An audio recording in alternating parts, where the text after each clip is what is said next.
There's new information tonight about alleged sexual abuse kept secret for decades by the Boy Scouts of America. Peggy is talking about that at the roundtable. The Boy Scouts of America says it takes its responsibility to protect youth from abuse very seriously. But a recent 10 News investigation into once secret documents raises questions about why the organization kept information about abuse from law enforcement. 10 News investigative reporter Mitch Blacher joins me with new details about alleged molestation in the Boy Scouts here in San Diego. Mitch, thanks for being here. Now, these documents are considered secret or confidential. How come? They're considered secret confidential because the Boy Scouts of America have fought to keep them out of the public eye. Across the top of these documents, it says confidential files. They use them as ineligible volunteer files to keep those who should not be in scouting out of scouting. And this was a 20-year time period. Tell us about the time period and what is in the files. The files consist of allegations of abuse, sexual in nature, from 1971 to 1991.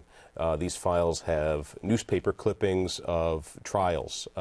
They have allegations from parents, from youth within the Boy Scouts of America. They also have charges from courts, all sorts of things that would point to sexual abuse, allegations, things that the Boy Scouts of America knew about the people working within the organization.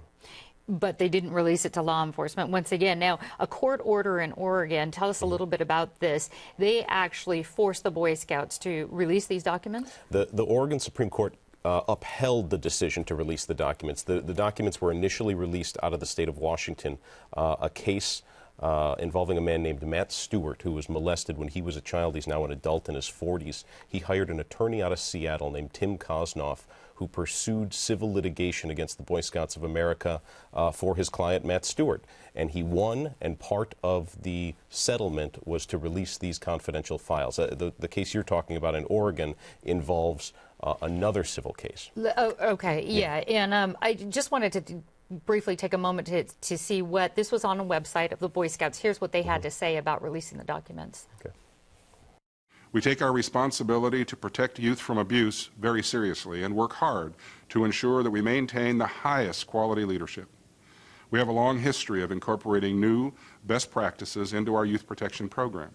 But unfortunately, there still have been times when the best practices at the time were insufficient, and for that we are deeply sorry. So they apologize. Did they say anything more to you when you were trying to get these reports? How easy is it for you to get the documentation you need? Well, the documentation became public record right after this civil case in Seattle. The Boy Scouts of America have not agreed to any on-camera interviews with our organization, with ABC here in San Diego.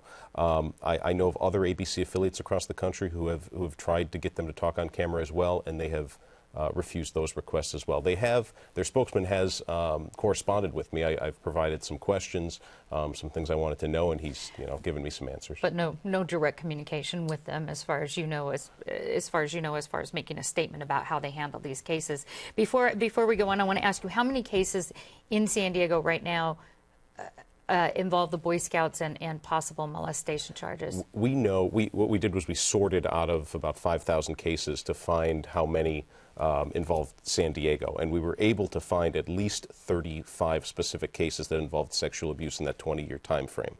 So that's back then. Has the statutes of limitation run out, or are there lawsuits actually going on right now? There are lawsuits across the country right now, civil lawsuits, but as far as the statute of limitations, they've run out on a lot of these cases because they're, in some cases, 20, 30 years old. In your investigation, and you're talking with the Boy Scouts, have they said that they've changed their practices since all of this has happened? Yeah, that's a good point. I mean, to be real clear, we're getting a glimpse at a 20-year time period from 71 to 91 about how they handled these abuse allegations within scouting. There's currently an effort just up in Santa Barbara to get the 92 to present day files released, but the Scouts are fighting that right now. As far as how they handle situations now, they say that they've changed. They say since 1994 they've background checked every single adult in scouting.